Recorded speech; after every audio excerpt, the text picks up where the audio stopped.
الحمد للہ وسلام علی عباده الذین اصطفى اما بعد فاعوذ باللہ من الشیطان الرجیم بسم اللہ الرحمن الرحیم وَإِذْ أَخَذَ اللَّهُ مِيثَاقَ الَّذِينَ أُوتُوا الْكِتَابَ لَتُبَيِّنُنَّهُ لِلنَّاسِ وَلَا تَكْتُمُونَهُ فَنَبَذُوهُ وَرَاءَ ظُهُورِهِمْ وَاشْتَرَوْا بِهِ ثَمَنًا قَلِيلًا فَبِئْسَ مَا يَشْتَرُونَ۔ عرب خود را بنور مصطفیٰ سوخت، چراغ مردہ مشرق برافروخت، ولیکن آ خلافت راہ گم کرد کہ اول مومنہ را شاہی آموخت۔ محترم سامعین کرام، جناب سید عالم فخر بنی آدم حضرت محمد رسول اللہ صلی اللہ علیہ وسلم کا اصل کارنامہ یہ نہیں ہے کہ آپ نے کچھ اللہ کی پوجا پاٹ کرنے والے درویش پیدا کیے۔ یہ کام اس سے پہلے بھی راہب لوگ کرتے تھے، دنیا چھوڑ کر غاروں میں چلے جاتے، جنگلوں میں چلے جاتے، اللہ کے رسول اس لیے نہیں آئے۔ سب سے بڑا کام جو آپ نے کیا وہ یہ کیا کہ دنیا میں حکومت الہیہ قائم کی، ایک ایسی حکومت سے لوگوں کو روشناس کرایا جس سے پہلے لوگ متعارف نہیں تھے۔ لوگ یہ جانتے تھے کہ جو حکومت لوگ کرتے ہیں وہ بادشاہ ہوتے ہیں، ان کے محلات ہوتے ہیں، ریشمی فرش بچھے ہوتے ہیں، پہرے دار ہوتے ہیں، سونا چاندی جو ہے اس کے برتن میں کھانا کھاتے ہیں، لاکھوں کروڑوں کا وہ خرچ ہر مہینہ میں کرتے ہیں، ملک کا خزانہ ان کی ذاتی جاگیر ہوتی ہے۔ رسول کریم علیہ السلام نے آ کر دنیا میں ایک ایسا یہ کام کیا جس کی کوئی نظیر نہیں ملتی کہ بادشاہت کو ختم کیا، خلافت کو قائم کیا۔ اس کے بارے میں علامہ اقبال رحمۃ اللہ علیہ کے اشعار میں نے پڑھے کہ رسول اللہ کے نور سے عرب بھی چمک اٹھا، مشرق کے لوگوں نے بھی اس کی پیروی کی تو وہاں بھی روشنی پھیل گئی۔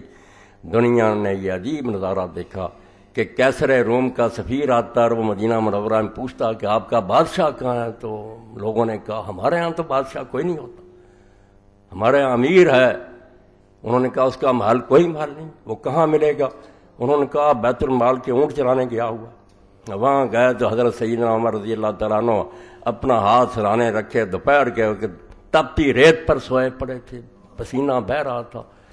وہ سفیر کانپنے لگا، اس نے کہا یہ شخص ہے، کوئی پہرے دار نہیں، کوئی دربار نہیں، ہمارے بادشاہ اس کا نام سن کر کانپتے ہیں، حال یہ ہے کہ اونٹ چرا رہا دوپہر کے۔ اور جب لوگوں کا امیر المومنین آپ کسی غلام کو بھیج دیتے تو فرمایا بوجھ میں نے حکومت کا اٹھایا، حساب میں دوں گا، غلام کیوں یہ دھندا کرے؟ یہ نقشہ اس کائنات میں لوگوں نے کبھی نہیں دیکھا تھا۔ خود سرور کائنات صلی اللہ علیہ وسلم جن سے بڑھ کر اللہ نے کوئی وجود نہیں پیدا کیا اور نہ ان کا نمونہ کوئی اور آئے گا۔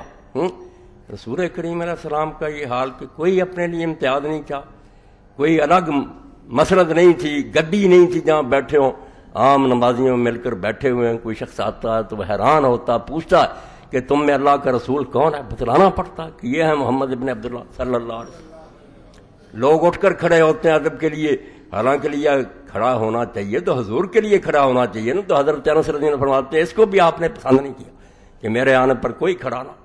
ایک شخص آیا کانپنے لگا روب سے، بدبی تھا، حضور نے فرمایا کیوں ڈر رہے ہو؟ میں سعادت کا بچہ ہوں جس کو تازہ گوشت نہیں ملتا تھا، وہ خشک کیا ہوا گوشت سال بھر پکا پکا کر کھاتی تھی۔ اللہ اکبر، یہ نظارہ دنیا نے کبھی دیکھا تھا؟ خلیفۃ المسلمین جمعہ کی نماز کے لیے آئیں اور لیٹ ہو جائیں تو لوگ کہیں امیر المومنین آپ نے ہمیں پریشان کیا۔ تو فرمایا بھائی اس کے سوا اگر کوئی کرتا ہوتا تو میں یہ دھونے کے لیے دے آتا اور وہ پہن کر آ جاتا، یہی میرا ایک لباس ہے، خشک ہونے میں کچھ دیر لگی۔ اس پر بھی 8 پیوند لگے ہوئے تھے۔ یہ حضور صلی اللہ علیہ وسلم کا وہ کارنامہ جو کوئی نہیں کر کے دکھا سکتا۔ کچھ نمازیں پڑھنے والے پیدا کرنے والے کو ذکر کر، یہ آسان بات ہے، جوگیوں نے بڑی بڑی ریاضت کی ہے، راہبوں نے کی ہے، مسلمانوں کی بات ان کے سامنے کچھ بھی نہیں، مگر سب بیکار ہے۔ حضور نے فرمایا حکومت سنبھالو، خزانے تمہارے پاؤں کے نیچے ہوں، فوجیں کھڑی ہوں تمہارے اشارے پر حرکت کرنے کے لیے، مگر تم اپنے آپ کو سمجھو کہ میں بادشاہ نہیں ہوں کہ جو جی چاہوں تو میں تو نائب، اللہ کا بھی نائب ہوں، حکم وہاں سے آئے گا، میں صرف نافذ کروں گا۔ اور امت اصل میں حکومت کی مالک ہے، میں تو اس کی طرف سے ایک نمائندہ خادم ہوں اس کا، میں ان کے مشورے کے بغیر کچھ نہیں کر سکتا۔ یہ وہ کام تھا، وہ اعلیٰ نظام تھا جو رسول کریم علیہ السلام نے دنیا کو دیا، مگر ہماری بدبختی اور بدقسمتی ولیکن خلافت راہ گم کر کہ وہ خلافت اپنا راستہ بھول گئی کہ اول مومن آرا شاہی آموخت، دوسری پشت بھی نہیں، پہلی پشت کے ان لوگوں نے بادشاہ سکھا دی، پھر وہی محل بن گئے، ریشمی فرش بچ گئے، سونے چاندی کے برتنوں میں کھانے شروع ہو گئے، دربان کھڑے ہو گئے، اپنے چیلے چانٹوں کو بیت المال میں سے لاکھوں اور کروڑوں دینے شروع کر دیے، بعد اعتدالیاں شروع ہو گئی۔ یہ وہ قیامت تھی جس سے بڑی قیامت اسلام پر کوئی نہیں آئی۔ یہ ملا مولوی کہتے ہیں کہ امام حسین کا تذکرہ کرو، انہیں دین کی الف بے کا بھی پتہ نہیں ہے۔ امام حسین کو اگر میں دین میں سے نکال دوں، اسلام کسی شے کا نام نہیں۔ مجھے اگر اس دین پر فخر ہے تو اس لیے کہ جب یہ قیامت آ رہی تھی اور امت کی زبانیں گنگ کر دی گئی تھی، ان کے ہاتھ باندھ دیے گئے تھے، تو اس وقت رسول اللہ کا جو وارث تھا، حضور کے کندھوں پر سواری کرنے والا، وہ میدان میں آیا کہ یہ جو ہو رہا یہ غلط، ٹھیک ہے ہوتا پھر بھی وہی رہا، راستہ نہیں روکا جا سکتا۔ حکومت اتنی زبردست تھی کہ اس نے اپنے پنجے اتنے گاڑے تھے کہ حسین رضی اللہ عنہ کے 72 ساتھی راستہ روک سکتے تھے، جبکہ وہ جانتے تھے کہ میرے والد جو پوری دنیا کے خلیفہ تھے، ان کو ان لوگوں نے اپنی چالاکیوں سے بے بس کر دیا تھا۔ میرے بھائی کو حکومت چھوڑنی پڑی، اب کون لوگ میری مدد کے لیے آئیں گے؟ کوئی نہیں آنے والا تھا، نہ اس امید پر وہ نکلے تھے، صرف جیسے کہتے ہیں اختلافی نوٹ۔ اور آپ جانتے کہ ایک جج بھی صحیح فیصلہ کر جائے، ظلم کا فیصلہ، اور وہ لکھ دے کہ یہ غلط ہو رہا، تاریخ میں وہ زندہ ہو جاتا، امر ہو جاتا، لوگ بعد میں کہتے ہیں یار باقی سب بک گئے تھے، وہ بکا نہیں تھا۔ اسی لیے یہ بات جو ہے نا کہی گئی ہے، گزرے ہیں اس جہان میں ایسے بھی کچھ شہید، مقتول تابد رہا قاتل نہیں رہا۔ وہ جو مارے گئے وہ زندہ ہو گئے، ان کا نام زندہ اور زندہ رہے گا۔ ٹھیک ہے، جب اللہ کے مخالف موجود ہیں، رسول اللہ کے دشمن موجود ہیں، حسین کو برا کہنے والے رہیں تو کیا گلا کہ مگر حسین زندہ رہے گا، یہ اپنی موت مرتے رہیں گے، وہ زندہ ہے۔ اس کے باپ نے دین کا ایک چیپٹر مکمل کیا، اگر علی نہ ہوتا دین ناقص رہ جاتا۔ یہ دین پڑھیں تو پتہ چلے نا، نکالیں کتاب البغات کہ مسلمان اگر باغی ہو جائیں، حکومت صحیح ہو، کیا سلوک ان سے کیا جائے؟ نہ قرآن کوئی رہنمائی کرتا، نہ رسول اللہ نے کوئی رہنمائی کی۔ یہ مسئلہ ہی نہیں پیش آیا۔ کفار کے ساتھ، مشرکین کے ساتھ جنگیں، ان کے قیدیوں سے برتاؤ، ان کے مال کو مالک نہیں، وہ سب ہے، مگر مسلمان ہی اگر بغاوت کر دیں، حکومت صحیح ہو، کیا کیا جائے؟ اس میں آپ سارے لوگوں کا پڑھیں، فقہ کی کتابیں اٹھائیں، شریعت پڑھیں۔ شریعت رفع جان اور امین کا نام نہیں ہے، حکومت کرنے کا نام ہے کہ دنیا میں وہ نظام قائم کرو جو اللہ کے رسول لے کر آئے تھے۔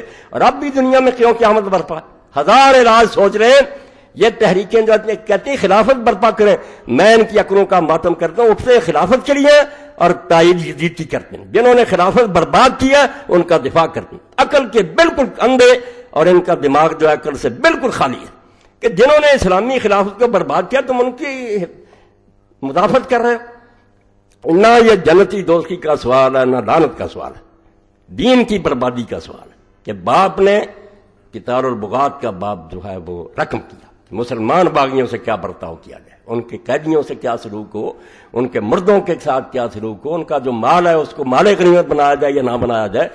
امام شافعی، امام ابو حنیفہ رحمۃ اللہ علیہ سب یہ کہتے ہیں کہ اگر علی نہ ہوتا تو یہ باب جو تھا دین کا کبھی مکمل نہ ہوتا۔ اب بھی شریعت کی کتابیں اٹھائیں، ان بیچاروں کو کیا توفیق یہ کہتے ہیں کسی مسجد میں درس دیتے رہیں، انہیں کیا پتا کہ یہ دین جو ہے حکومت کرنے کے لیے آیا، اور حکومت کے بغیر اسلام کسی شے کا نام نہیں۔ میں صاف کہتا ہوں جب اقتدار اللہ کے بندوں کے ہاتھ میں نہیں ہوگا، قرآن و سنت الماریوں میں بند رہیں گی، کون سی حدود نافذ ہوں گی، کہاں ہم باقاعدہ طریقے سے جہاد کریں گے، کس طرح مال غنیمت تقسیم کریں گے، جو شرعی سزائیں کون جاری کرے گا؟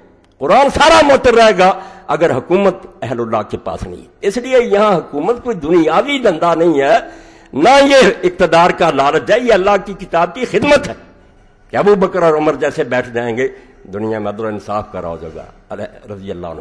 اس لیے حکومت کے بغیر اسلام کسی شے کا نام نہیں، یہ آپ یاد رکھ لیں، اپنے ذہنوں میں صاف کریں، پھر پتہ چلا گیا علی کا اور حسین کا کہ وہ نہ ہوتا مسلمان باغیوں کا مسئلہ نہ حل ہوتا۔ ہوگا قدوۃ فی ھذا الباب، امام سب کہتے ہیں کہ اس بارے میں صرف علی پیشوا امت کا، اس کے فرامین ہے جنگ جمل اور صفین کے، جس سے پورا دین بنا۔ کوئی کتاب اٹھا کر دیکھ لیں جو مسلمان باغیوں کے بارے میں قوانین سب علی سے ماخوذ رضی اللہ تعالیٰ عنہ، اس نے مکمل کیا۔ اور حسین نہ ہوتا تو مسلمانوں کو یہ پتہ نہ چلتا کہ اگر حکومت بگڑ جائے مسلمان تو اس کا کیا علاج کیا جائے۔ اور اس حسین کو نہ سمجھنے کا یہ نتیجہ ہے کہ اب تک یہ امت یہ کر رہی، جو آ جاتا ہے کسی طریقہ سے آ جائے، تلوار کے زور سے آ جائے، رات کو شب خون مار کر آ جائے، بے ایمان ہو، حتیٰ کہ ان لوگوں نے اس ملوکیت کے نتیجے میں آپ دیکھیں پورا دین بدل دیا. ظاہروں نے، عالموں نے کتابیں دفتر بھرے ہوئے کہ مسلمان اگر حکمران بن جائے، وہ شرابی ہو، زانی ہو، کچھ ہو، جب تک وہ اعلان نہ کرے کہ میں کافر ہوں اس وقت تک سر تسلیم کم کر. چپ رہو مان. یہ بے غیرت بنا دیا امت کو، انہوں نے دفتر لکھ دیے، اور یہ سارا نتیجہ ہے ملوکیت.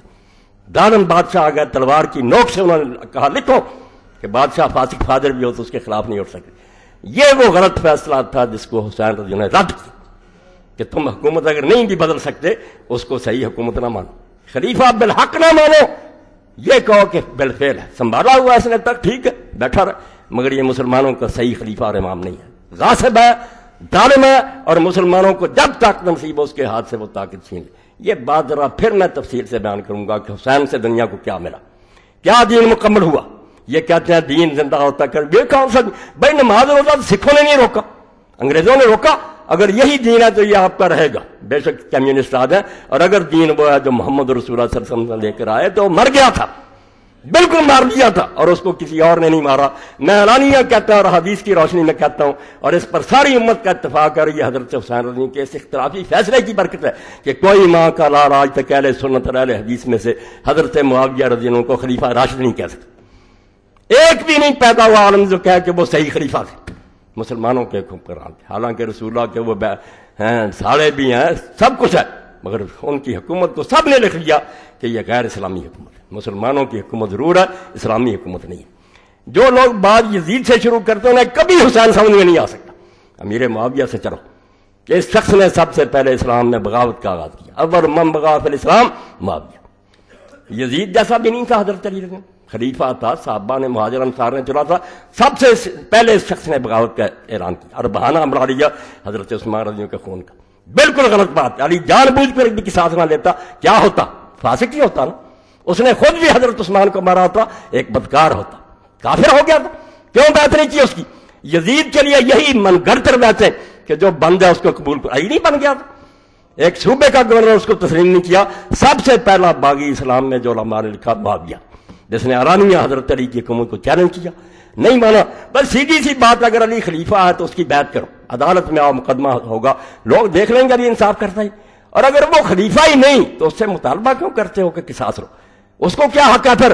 وہ خواہ قصاص لیتا رہا جو حکمرانی چاہیے. اگر حکمران ہے تو بیعت کرو پہلے. اگر تمہاری گردن میں اس کی بیعت نہیں، تم کفر کی موت مرتے ہو. خلیفہ برحق. کھلم کھلا شخص نے مہاجرین انصار کے امام کو چیلنج کیا، اور اس کے بعد مکاری سے مولانا ابوالکلام آزاد رحمۃ اللہ علیہ، آپ تازہ کتاب لکھی ہے شفیق پسروری صاحب نے، سارا کچھ نقل کیا، مگر یہ فکرہ جو تھا کہ معاویہ کے ثالث نے خدا اور فریب سے کام لیا، یہ چھوڑ دیا. تازہ چھپی، یعنی چھپاتے جا رہے ہیں دین کو. علانیہ دھوکہ کیا حضرت عمرو بن العاص نے. ابو موسیٰ اشعری سے بات کوئی طے کی اور مجلس میں آ کر اعلان کر دیا کہ علی کے ثالث نے علی کو معزول کر دیا، میں معاویہ کو خلیفہ بناتا. نہ اس نے کبھی اپنے آپ کو خلیفہ بنا کے طور پر پیش کیا، نہ کوئی بیعت ہوئی، نہ کسی نے اس کو پسند کیا. چلاکی سے وہ خلیفہ بن گئے. حضرت حسن کے مقابلے میں لشکر لے کر آ گئے، وہ بیچارے بے بس ہو. اس 20 سالہ دور میں کیا ہوا؟ تاریخ کو آگ لگاؤ، احادیث کی طرف آؤ اور جا کر پوچھو مولانا سری صاحب سے کہ آپ تازہ کتاب میں لکھا کہ نہیں؟ پھرا کی رائے میں کہ بنو امیہ کے دور میں زکوٰۃ میں بیعت داریاں شروع ہو گئی، مگر اس میں بھی اخفاء سے کام لیا، چھپا لیا. وہ کس کے دور میں شروع ہوئی تھی؟ زکوٰۃ میں کرپشن کس نے شروع کی تھی؟ اٹھاؤ وہ آپ سنن کبریٰ بہقی کے اور امیر معاویہ کے دور میں. اور فتویٰ کنہوں نے دیا تھا؟ یہ کہہ دیا کہ بنو امیہ کے دور میں بیعت دالیاں شروع ہوئی تھی زکوٰۃ میں، مگر ذکر نہیں کیا کون سا جس نے شروع کی. اور ناموں سے پتہ چل رہا کہ فتویٰ کن نے دیا. حضرت سعد بن ابی وقاص سے لوگوں نے پوچھا، ابو ہریرہ رضی اللہ عنہ سے پوچھا کہ زکوٰۃ دے اس کو، جبکہ آپ دیکھ رہے ہیں کہ سلطان کیا کر رہا، اپنی خوشبو اور کپڑوں پر اپنے جو ہے چیلے چانٹے خوشامدی ان کو زکوٰۃ بانٹ رہا. زکوٰۃ کا بیڑا غرق کر دیا. انہوں نے کہا حضور نے فرمایا تھا کہ ظالم حاکموں کو دے دو، تم بڑی ہو جاؤ گے، گناہ ان کو ہوگا. اب باتیں ساری ان کو پتا، چھپاتے. امیر معاویہ نے دین کا ستیاناش کر دیا، صاف بات ہے. اور اللہ کے رسول علیہ السلام نے اس لیے فرمایا کہ 30 سال خلافت ہے، اس کے بعد ملک عزوز ہے. یہ رسول اللہ نے ظالم بادشاہ، تم کون ہو وکالت کرنے والے؟ رفع جان العالمین کے لیے حدیثیں اٹھاتے ہو، یہ فتن کی حدیثیں اٹھاؤ. اور رسول اللہ نے فرمایا تھا کہ میری امت کی ہلاکت قریش کے چھوکروں کے ہاتھ سے ہوگی، صحیح بخاری. کون ہے اس میں سے؟ اولہم یزید بن معاویہ. کوئی شرح بخاری شریف کی اٹھاؤ، پہلا یزید بن معاویہ. اس لیے ظالموں تم اللہ کے دین سے چٹا کرتے ہو. نماز روزوں کی باتوں کے لیے صحیح سنت کا پتہ کرو، اور سنت اصل میں معلوم کرو جو بدلی گئی ہے. نماز روزے چھوٹ جاتے ہیں، کوئی بات نہیں، لوگوں کی کوتاہیاں. اول من یبدل سنتی رجل من بنی امیہ.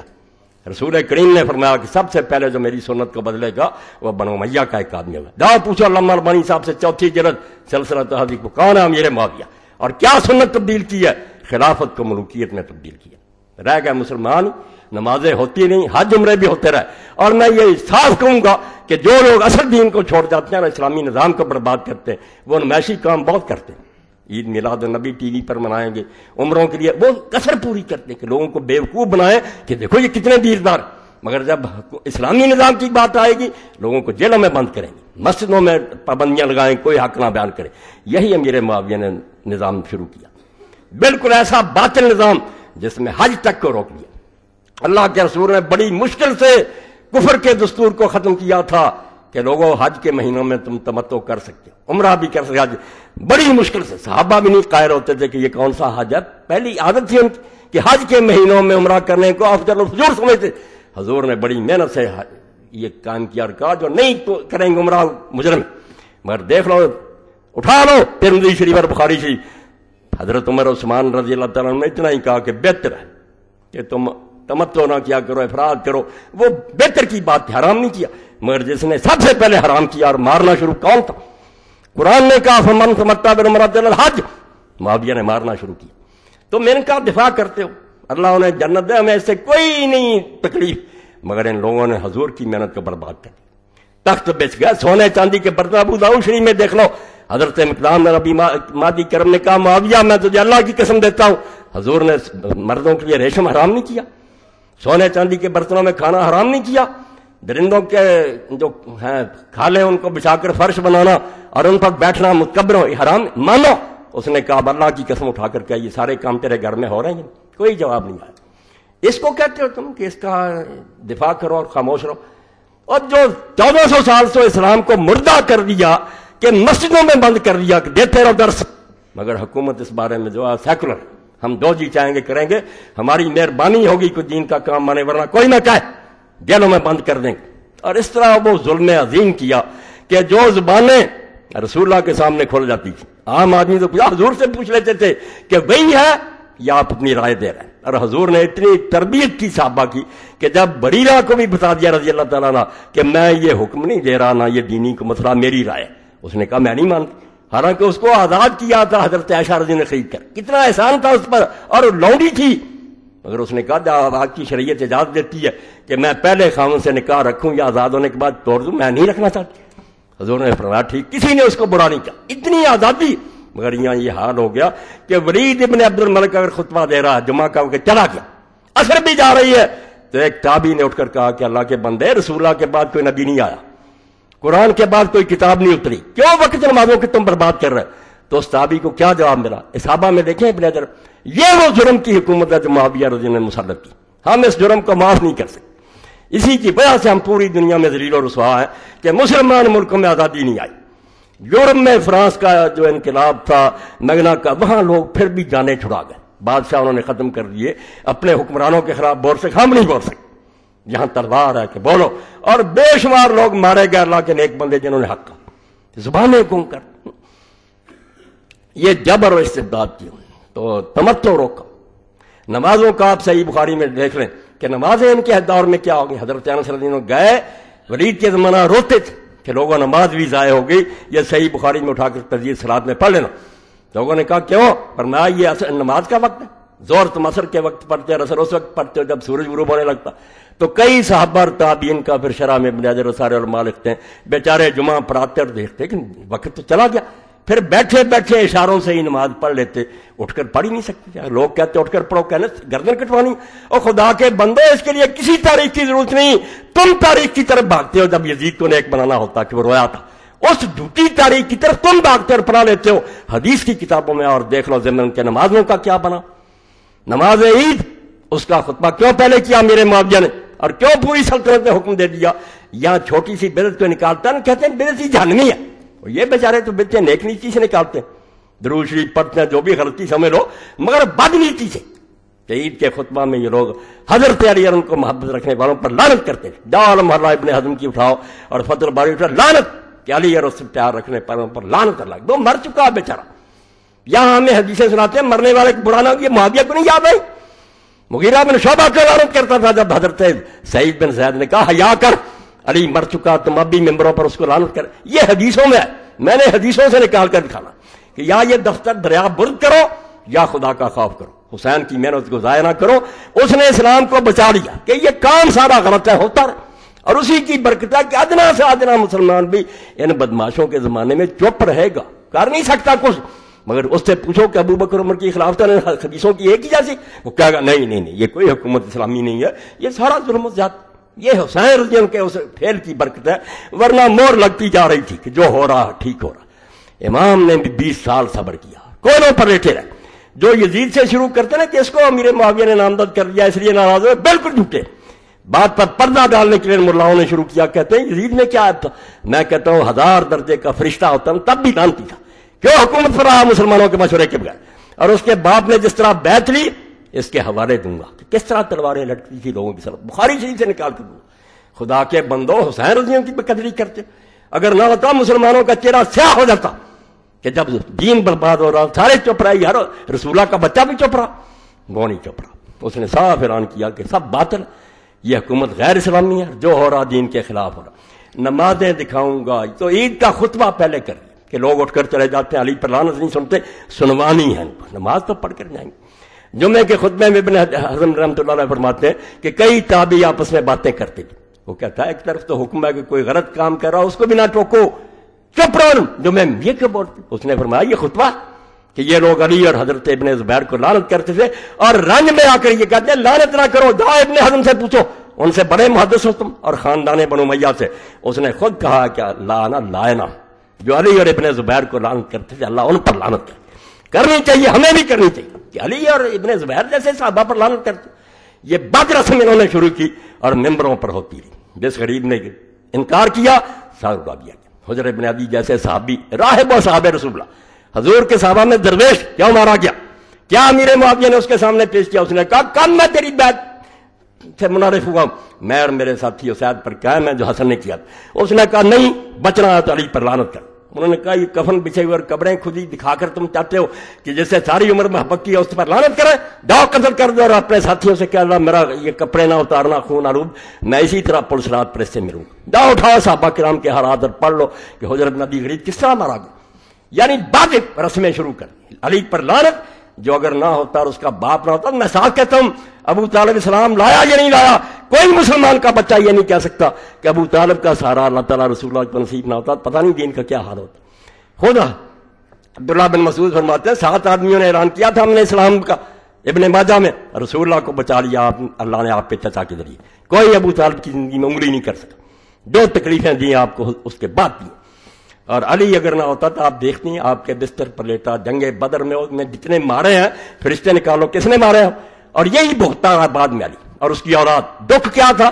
ان کے بچے مسلمان ہو گئے جن کے والد اور دادے قتل کیے تھے. وہ اسلام لے آئے مگر دلوں میں وہی عرب والا رنج تھا کہ علی نے اور اس نے ہمارے بڑے مارے ہیں. وہ اس سے کچھ بدلا لیا، کچھ اس کی اولاد سے لیا. اس کے لیے وقت نہیں، بس اشارہ میں نے کر دیا. تو دین جس کو تم دین سمجھو، نماز روزہ حج کا وہ بھی نہیں لینے دیا. باقی تو جو عدل و انصاف اور حق کہنے کی بات وہ تو بالکل ختم کر. تو اس سلسلہ میں ایک حوالہ تو میں آج اس ملک کی بہت بڑی شخصیت ہے جن کو علم نہیں، وہ جو جی چاہے کہتے ہیں نا. حضرت پیر میرے علی شاہ رحمۃ اللہ علیہ عالم بھی تھے اور پیر بھی تھے. اور لوگوں کو پتا ہے کہ جب غلام احمد قادیانی کے ساتھ مقابلہ درپیش آیا اور یہ طے ہوا کہ شاہی مسجد لاہور میں مقابلہ ہوگا، اس وقت اہل حدیث نے، شیعہ نے، بریلویوں نے، جب سب نے پیر صاحب کو مختار نامہ لے کر دیا کہ ہماری طرف سے مسلمانوں کی یہ نمائندے، یہ ہار گئے تو ہم سب ہار گئے، جیت گئے تو سب جیت گئے. اور کتاب میں پڑھیں تو پتہ لگتا کہ یہ پیروں کی طرح کے نہیں تھے، عالم تھے، ہر علم کے عالم تھے. تو ان سے بھی ایک شخص نے یہ سوال کیا کہ رسول کریم علیہ الصلوۃ والسلام کے بعد جو کچھ ہوا اس کے بارے میں آپ ذرا سمجھ لیں کتنی دانائی کی بات ہے. جب مر جاتا ہے آدمی اسی طرح کا نہیں رہتا، سر سے پاؤں تک وہی نظر آ رہا ہوتا، ایک چیز اندر سے نکل جاتی ہے جس کو روح کہتے ہیں. پیر صاحب نے کہا حکومت اسلامیہ جو ہے اس کی بھی ایک صورت ہے، ایک تو ہے بت، ایک اس میں مانا روح. پہلے 4 خلیفے نے اس وقت صورت بھی ہے کہ ملک بھی ہے، خزانے بھی ہیں، لشکر بھی ہیں، فتوحات بھی ہو رہی، اور معنی بھی ہے کہ وہ خلیفے جو اسلامی حکومت کی جانا اپنے کو بادشاہ نہیں سمجھتے، اللہ کا نائب سمجھتے ہیں، امت کے غلام سمجھتے ہیں، خادم سمجھتے ہیں، خزانے میں سے ایک پائی اجازت کے بغیر نہیں لے سکتے۔ بعد میں کیا ہوا؟ فرماتے ہیں پس جامع باشند صورت خلافت یعنی ریاست عامہ و معنی اورا یعنی قرب نفوس انبیاء مثل خلفاء اربع مرزوان، جو خلیفہ راشد ہوتا ہے جس میں شکل بھی ہوتی ہے، ملک تو اسی طرح ہوتا ہے جس طرح دنیا کے دوسرے بادشاہوں کا، خزانے ہوتے ہیں، فوجیں ہوتی ہیں، فرق کیا ہوتا ہے؟ روح کا۔ اس کے اندر روح کیا ہوتی ہے؟ وہ انبیاء کے قریب ہوتا ہے، جو نبی کام کرتے ہیں وہ کرتا، وہ اپنی طرف سے کچھ نہیں کرتا۔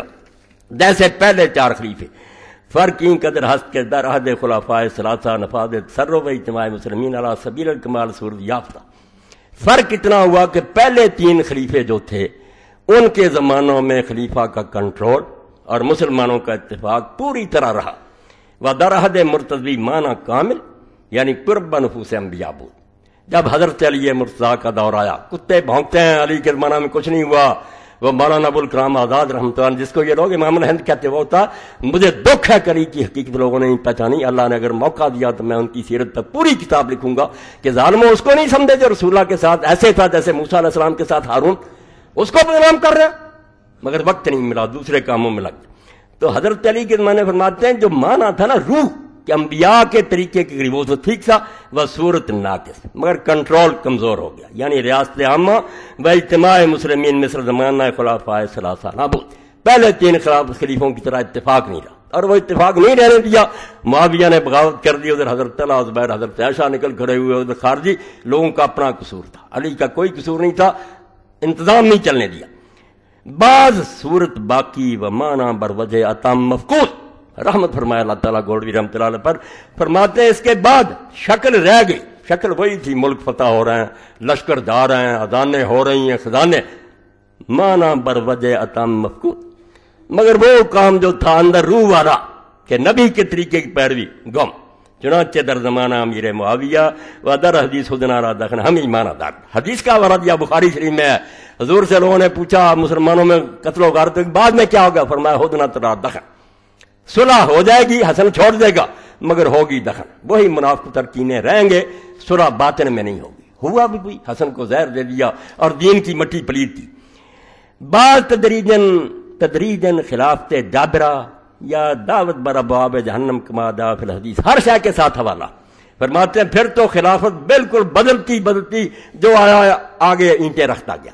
جابر حکومت بالکل جس کو حضور نے کہا تھا جہنم کے دروازوں پر دعوت دینے والے حکمران ہوں گے، دوزخ کی طرف بلا رہیں گے، ایسا ہی رہا۔ کما جا پھر پیدا گشت بعض انقلاب زمانہ حسب مشیت عزی رنگ تشبہ بخلاف راشدہ بدہور عمل۔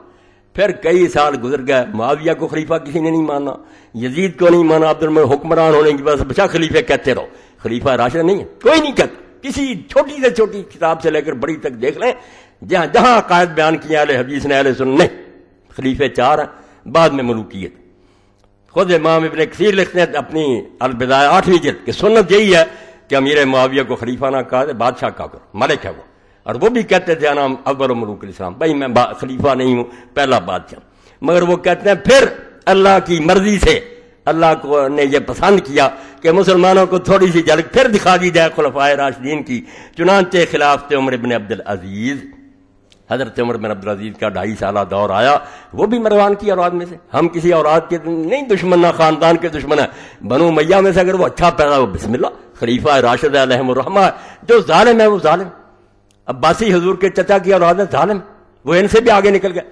تو یہ بات جو پیر صاحب نے کہی، یہ نچوڑ ہے ساری تقریر کا کہ یہاں صورت رہ گئی، ملک بہت فتح ہوئے، علاقے ہوئے، بہت ترقیاں کی لوگوں نے، مگر معنی باقی نہیں تھا، وہ جان نہیں تھی اسلامی حکومت کی، دنیا کے دوسرے بادشاہوں جیسی حکومت۔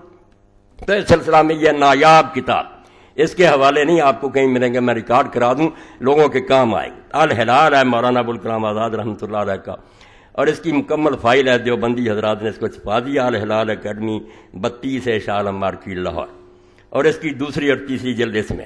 تو دوسری جلد میں سے میں پڑھتا ہوں، انہوں نے جب اسلام کی حکومت کے بارے میں لکھا کہ اسلامی حکومت جو ایسی حکومت لوگوں نے نہیں دیکھی، نہ بادشاہ رعیت کا کوئی فرق، بادشاہ تو کہتے ہی نہیں تھے، نہ لباس میں، بلکہ یقین جانے رعایا کے آدمی کا مکان اچھا، اس کی خوراک اچھی، اس کا لباس، خلیفہ کا حال اس سے بہت خراب.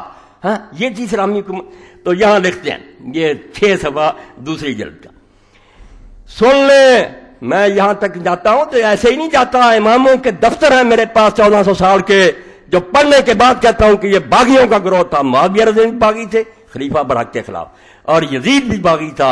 یہ بھی سمجھا دوں گا کہ اماموں نے کہا باغی وہ نہیں جو حکومت کو نہ مانے، یہ حکومتوں نے گڑھی ہے اس طرح. باغی وہ ہے جو حق والے کا مقابلہ کرے، جو حق پر ہوگا وہ ایک ہی ہوگا، وہ الحق ہے. جو اس کی مخالفت کر رہے ہوں گے وہ بادشاہ اور سارے ہوں گے باغی. یہ فضل الباری اور المحلات سکھاؤں گا. یہ ایسی بات اگر ریکارڈ نہ کراؤں تو شاید دین کا یہ حصہ گم ہو جائے. قیامت تک اس کو یہ میں یاد کرا دینا چاہتا ہوں کہ لوگوں خلافت کے لیے تڑپتے رہو. دن رات تمہارے دلوں میں یہ تمنا ہونی چاہیے کہ اسلامی خلافت دنیا میں آئے. اس کے لیے کوئی کام کر رہا اس کا ساتھ دو، کتابیں پڑھو، دلوں میں یہ جو جگاؤ اور یہ آگ بڑکارو کہ اگر اسلام کا راج نہیں دنیا میں تو مسلمانوں کا جینا جڑا یہ ذلت کی زندگی ہے. خدا کی کتاب معطل اور بندوں کے قانون دنیا پر چلے رہے. سن لیں، ہمارا عقیدہ ہے کہ اگر قیامت کے دن دنیا کے ظالموں کی صفوف عام فساق و فجار سے الگ قرار دی جائیں گی، دوسرے مجرم الگ ہوں گے، ظالموں کی صفیں الگ، تو ان میں سب سے پہلی صف یقیناً بنی امیہ کی ہوگی. انہی ظالموں نے اسلام کی اس روح حریت کو غارت ظلم استبداد کیا اور اس کے عین عروج اور نشر و نما کے وقت اس کی قوت نمو کو اپنے اغراض شخصیاری سے کچل ڈالا. یہ جرم ہے. یزید کی میں شراب کو نہیں روتا، نمازیں چھوڑنے کو نہیں روتا، اس جرم کو روتا جو حضرت معاویہ رضی اللہ عنہ نے کیا.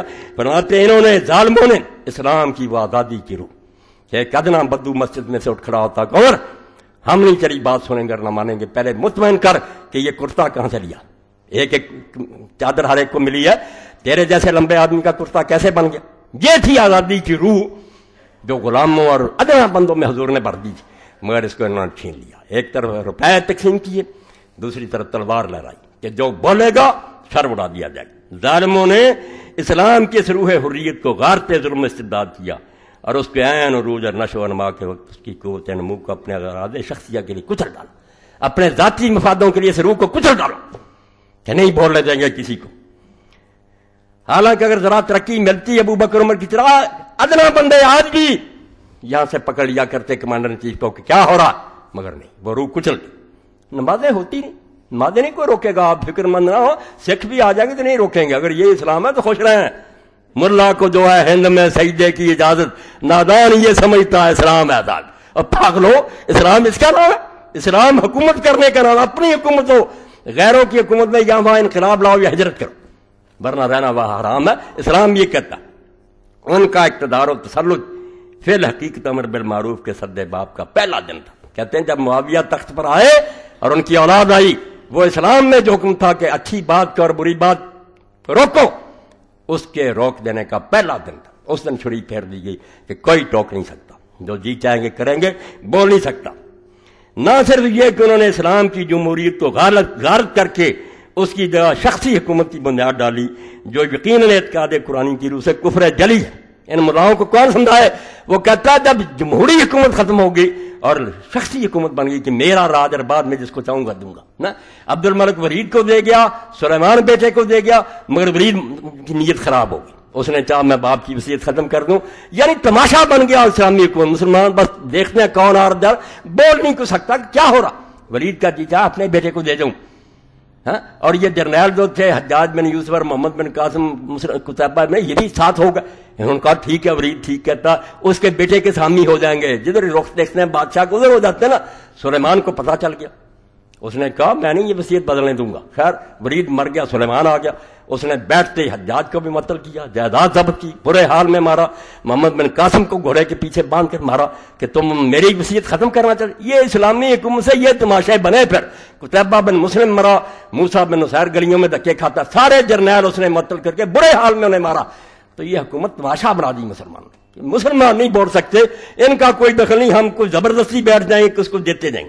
تو مولانا لکھتے ہیں یہ قرآن کی اسے کفر جلی ہے. چھوٹا کفر نہیں، ننگا کفر ہے کہ ایک انسان بادشاہ بن جائے. بلکہ سب سے بڑا جرم یہ کیا کہ اظہار حق اور امر بالمعروف کی قوت کو تلوار کے زور سے دبا دینا چاہا. پچھلوں نے نہیں، معاویہ نے. جاؤ صحابہ کے حالات دیکھو. کسی غریب نے کہا اسی کا حاکم حکم ابن عمر غفاری خود کمانڈر بنا کر بھیجا، مال غنیمت لکھا کہ سونا چاندی نکال کر مجھے دے در، باقی قرآن کے مطابق تسلیم کرو۔ زیاد نے یہ خط لکھا، اس نے کہا نہیں، امیر المومنین کے خط سے پہلے اللہ کی کتاب ہے، پائی پائی تقسیم ہوگی جیسے قرآن کہتا۔ اور سزا کیا ملی پھر اس کو؟ اسی وقت معطل کر کے بیڑیاں لگائیں اور وہ جیل میں پڑا، صحابی رسول۔ اس حکومت کی بات کرتے وہ ناراض یزید کی باتیں کرتے رہتے ہیں کہ بعد یزید کچھ بھی نہیں، وہ تو اس کے باپ کے ظلم دیکھو کہ دین کے ساتھ اس نے کیا برتاؤ کیا، کیا اسلام کا بنا، اور کس طرح اللہ کے نیک بندوں کی زبانیں کاٹی گئیں، اور مسلمانوں کی حق گوئی کو تلوار کے زور سے، اور مسلمانوں کی حق گوئی کی ترقی گناہ ورورے کو مزمل کر دیا۔ سہم گئے بھائی، روز کون مرتا ہے، ڈر گئے لوگ، نہیں بول سکتے۔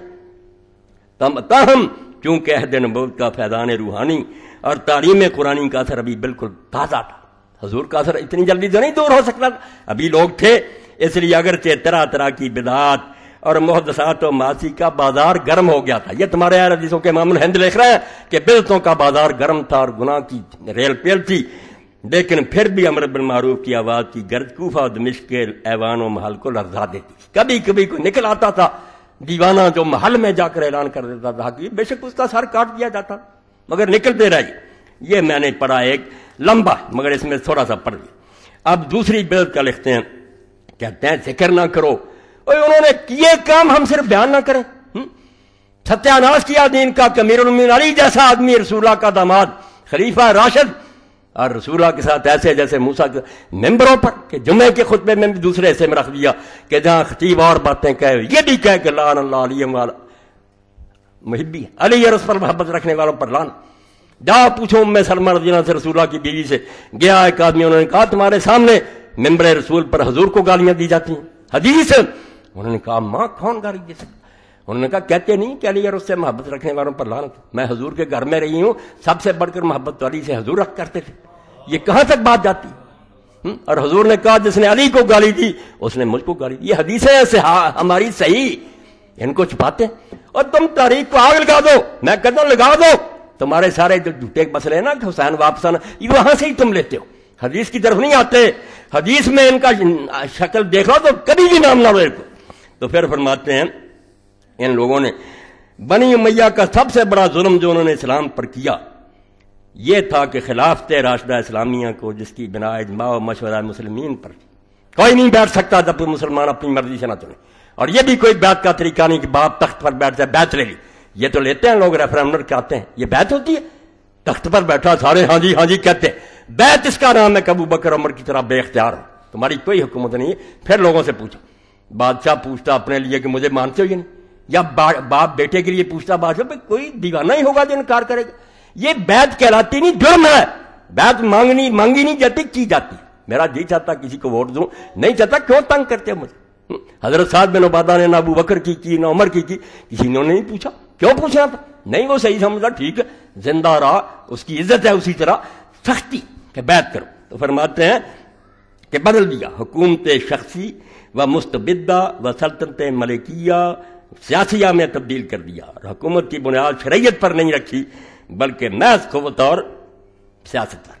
قرآن حدیث سے نہیں پوچھا جائے گا، ہاں اپنی پاور سے کریں، ٹھیک ہے قرآن کی کچھ باتیں مانتے تھے وہ مہربانی سے ان کی، جیسے آپ بھی مان لیتے، جو ان کو فائدہ مند ہو وہ اس کا نہیں انکار کرتے۔ یہ حکمران جو نقصان پہنچائے کہ یہ بے حیائی نہیں ہونی چاہیے، پردہ کرو، یہ کیوں تم موسیقی نہیں چھوڑو، اجتہاد کی ضرورت ہے، تو بھائی ہمیشہ ایسے کرتے۔ قرآن حاکم نہیں رہتا، بیچارہ کھڑا ہے سائل، جو اس کی بات مان لے، جس کو چاہے رد کر دیں۔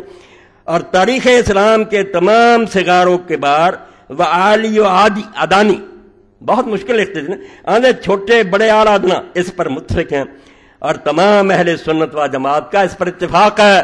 جو نہیں اتفاق رکھتا وہ اہل حدیث نہیں ہے، کوئی ناسبی ہے، پلید ہے۔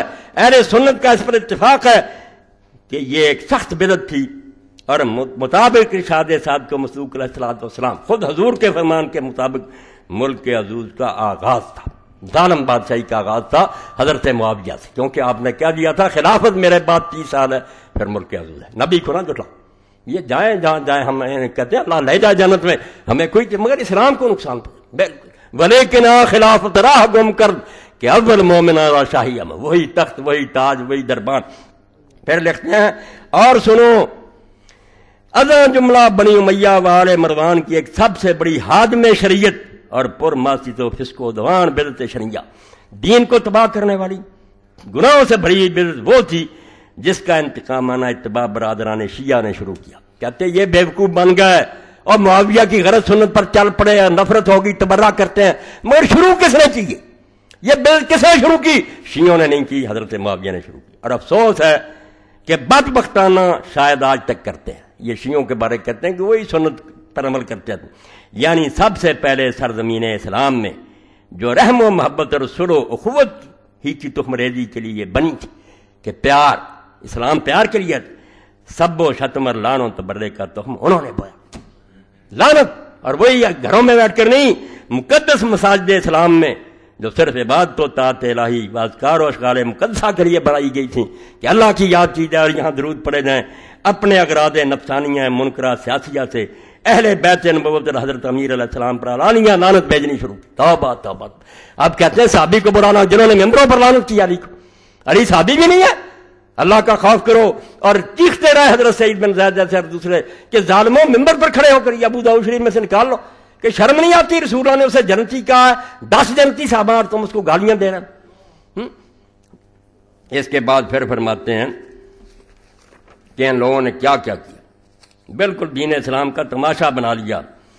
بنی امیہ کی سب سے پہلی بدعت اور اسلام و مسلمین پر ان کا اولین ظلم یہ تھا کہ نظام حکومت اسلامیہ کا تختہ یکسر اٹھ دیا اور خلافت راشدہ جمہوریہ سیاح کی جگہ مستبدہ ڈکٹیٹرشپ و ملک عزوز کی بنیاد ڈالی۔ یہ انقلاب بہت شدید تھا۔ آج لوگوں کو محسوس نہ ہو چلو جی جو جی چاہے آ گیا، تو یہ اس لیے کہ دین سے ہم دور ہو گئے، ہمیں پتہ ہی نہیں کہ حکومت تو ڈرائیونگ سیٹ ہے، یہ معمولی بات نہیں، جیسے ڈرائیور غلط بیٹھ گیا وہ لے جائے گا جدھر کو لے جانا چاہتا، آپ کرتے رہیں دعائیں، روتے رہیں، وہ اگر جانا چاہتا گنگا کو، آپ مکہ نہیں جائیں گے، کبھی نہیں جائیں گے۔ حکمران جو ہے یہ امیر ہے، اس کے ہاتھ میں باغ ڈور، یہ غلط ہو گیا، سارا قبلہ ٹیڑھا ہو جائے گا۔ اس لیے فرماتے ہیں یہ انقلاب بہت شدید تھا، چھوٹی بات نہیں تھی، دین برباد ہو رہا تھا اور بہت مشکل تھا کہ ملک کو اس پر راضی کیا جائے۔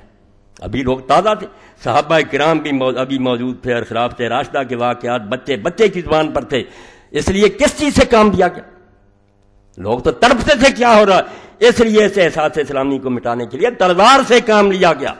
تلواریں ننگی ہو گئیں، جلاد کھڑے ہو گئے کہ بولو جو حکومت کے خلاف بولتا، اور جس نے قوت حق و معروف سے زبان کھولی اس کو زور و شمشیر اس کو زر و شمشیر و خنجر ضربی۔ ابن استیاب لکھتے ہیں، ابن عبد البر استیاب میں، کہ لوگوں نے پوچھا کہ معاویہ کیوں کامیاب؟ اس نے کہا میں نے بیت المال سے لوگوں کو دینا شروع کر دیا، لٹا دیا خزانہ، جہاں سے عمر ایک انگلی شاید کی نہیں لیتا تھا جب تک امت سے اجازت نہیں لیتا، کرپشن شروع کر دی، زور و شمشیر و خنجر سے چپ کرایا گیا۔ رفتہ رفتہ احساس منقلب اور خیالات پلٹے کھانے لگے، 14ویں صدی تک پہنچتے پہنچتے سب کچھ بدل گیا، لوگوں کے دل سے وہ بات ہی نکل گئی کہ یہ حکمران کیا کرتے ہیں، ٹوکنا، اور حقیقت روز بروز مستور و محجوب ہوتی گئی، مٹ گئی ساری۔ اب ایک آخری حوالہ پڑھ دوں اس لیے کہ یہ نہیں ملیں گی، دوسری تیسری جلد جو ہے الہلال کی، ان کو تو لوگ ڈھونڈتے تھے اس زمانے، ڈاک خانوں کے آگے کھڑے ہوتے تھے مسلمان کہ الہلال کب آتا ہے۔ اس کی جو زبان تھی، ٹھیک ہے وہ بعد میں کانگریس میں مل گئے مایوس ہو کر مسلمانوں سے، مگر الہلال اور بلاغ نے مسلمانوں میں جان پھونک۔ یہ پرچے اگر کوئی پڑھے گا پتہ چلے گا کہ اسے مردہ مسلمانوں میں جان کس نے پھونکی، جہاں جہاں مسلمانوں پر ظلم ہو رہا تھا سارا۔ تو فرماتے ہیں یہ اب امام حسین کے بارے میں اشرا محرم الحرام، اس میں سے باقی چیزیں پھر پڑھوں گا، آج صرف اتنا ہی پڑھوں گا کہ کیا تھا یہ جس کے خلاف حسین اٹھا۔ بنی امیہ کی حکومت ایک غیر شرعی حکومت تھی، کوئی حکومت جس کی بنیاد جبر و شخصیت پر ہو کبھی بھی اسلامی حکومت نہیں ہو سکتی۔ ہاں بے شک وہ ولی ہو، نمازیں پڑھے، تہجد پڑھے، ظالم جو لوگوں کی مرضی کے بغیر آیا وہ غاصب ہے۔ میری زمین پر اگر کوئی قبضہ کر لے، وہاں وہ نمازیں پڑھے، مسجد تعمیر کرے، وہ غاصب ہے۔ زمین میری اسے چھینی ہے، اس کا سارا کام غلط، اس کا ایک عمل بھی درست نہیں۔ انہوں نے اسلام کی روح حریت و جمہوریت کو غارت کیا اور مشورہ اجماع امت کی جگہ محض غلبہ جابرانہ اور مکر و خدا پر اپنی شخصی حکومت کی بنیاد رکھی۔ اس کو سمجھنے کے لیے ذرا پھر بعد میں چلتے جائیں آپ بنو مروان، جیسے میں کوئی مثالیں دیتا رہتا ہوں، کوئی بیٹے کو دے گیا، کوئی بھائی کو دے گیا، کسی نے تلوار کے، مسلمان بیچارے دم بخود آ رہا کو جا رہا، یہ تماشا ہی دیکھتے رہے۔ ان کا نظام حکومت شریعت الہیہ نہ تھا بلکہ محض اغراض نفسانیہ و مقاصد سیاسیہ۔ ایسی حالت میں ضرور تھا، یہ سن لیں حسین کا کارنامہ، وہ جانتے تھے میں بدل نہیں سکتا، ان بچوں اور عورتوں کے ساتھ بدلوں گا۔ ایسی حالت میں ضرور تھا کہ ظلم و جبر کے مقابلہ کی ایک مثال قائم کی جائے۔ یہ جو مسلمان ڈرتے چپ ہو گئے ہیں، کوئی تو تھے جو بتائے کہ یہ سب غلط ہو رہا ہے اور حق و حریت کی راہ میں جہاد کیا جاتا۔ حضرت سید الشہداء نے اپنی قربانی کی مثال قائم کر کے مظالم بنی امیہ کے خلاف جہاد حق کی بنیاد رکھی، اور جس حکومت کی بنیاد ظلم و جبر پر تھی اس کی اطاعت و وفاداری سے انکار کر دیا۔ بس یہ نمونہ تعلیم کرتا، یہ ہے دین بچا جس میں ہے، میں کہتا ہوں اگر تھوڑا میں حق کہتا ہوں یہ حسین کا قصہ پڑھنے سے، ورنہ گونگے ہیں سارے کہ مسجد والے ناراض نہ ہو جائے گا، نہیں، رمز قرآن حسین موختن زیاد چھے و شعراء، جو حسین کو پڑھے گا وہ خدا کی قسم کبھی حق نہیں چھپائے گا۔ کیوں چھپائے؟ قتل ہو جائے گا پھر کیا ہوگا؟ فرماتے ہیں پس یہ نمونہ تعلیم کرتا ہے کہ ہر ظالمانہ اور جابرانہ حکومت کا اعلانیہ مقابلہ کرو اور کسی ایسی حکومت سے اطاعت و وفاداری کی بیعت نہ کرو جو خدا کی بخشی ہوئی انسانی حریت و حقوق کی غارت کرو اور جس کے احکام مسبدہ و دائرہ کی بنیاد صداقت و عدالت کی جگہ جبر و ظلم پر۔ جو جبر سے حکومت کرتا ہے وہ ہمیں جانور سمجھتا ہے کہ میں ان کو ہانکوں، ہم انسان ہیں، ہمیں دلیل سے قائل کرو، ہماری رائے دو، اپنی رائے پیش کرو اور حضرت عمر رضی کی طرح اعلان کرو۔ جب کتاب الخراج میں قاضی ابو یوسف لکھتے ہیں فتوحات عراق کی صحابہ میں بحث ہوگی کہ ان زمینوں کا کیا کیا جائے، حضرت بلال رضی اللہ نہیں مانتے تھے کہ عمر پہلی رائے غلط، ایسا ہوگا، بحثیں ہوئیں، صحابہ کا اجتماع ہوا، حضرت عمر رضی اللہ نے اعلان کیا کہ مجھے مشورہ دو اور میں بھی تم میں سے ایک آدمی ہوں، میری کوئی زیادہ رائے نہیں، نہ میرے 2 ووٹ ہیں نہ ویٹو ہے، جو مشورہ دو گے یہ ہے اسلامی حکومت۔ اور اگر یہ کہ ڈنڈے کے زور سے ہمیں ہانکے میں نے کیا دیا بس کرو، تو پھر مطلب ہی کہ ہم انسان تو نہیں ہیں، جانوروں کا کوئی گلا جس کو کہ آدمی اپنی مرضی سے ہانک رہا۔ یہ ہے سب سے بڑا گناہ جس کے مقابلے میں اگر یزید شراب پیتا تھا، نمازیں چھوڑتا کچھ بھی نہیں تھا، وہ اس کی ذاتی بات تھی، ہمیں اس کی کوئی اتنی تکلیف نہیں تھی، مگر امت کا بیڑا غرق کیا، جبر کیا، ظلم کیا۔ اور اس سلسلے میں آخری بات سنا دیتا ہوں کہ حسین کبھی نہیں مرا۔